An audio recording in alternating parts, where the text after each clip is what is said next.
দামি কথা হয়েছে, কোরআন হাদিসের কথার চেয়ে দামি আর কোনো কিছু আছে? সেখান থেকে কিন্তু আমরা শুনেছি।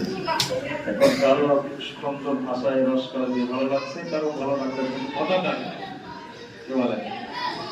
এবং এই মসজিদে যখন বসে আছি আমরা, আপাতত আমাদের দ্বারা অন্যায় কাজ সংগঠিত হয় না, কি বলে। আল্লাহ তাআলা আমাদেরকে সুযোগ করে দিলেন, সে আল্লাহ তাআলার শুকর করছি আলহামদুলিল্লাহ। দরুদ ও তাসলিমাত সাইয়্যিদুল মুরসালিন রাহমাতুল লিল আলামিন মুহাম্মদুর রাসূলুল্লাহ সাল্লাল্লাহু আলাইহি ওয়াসাল্লাম।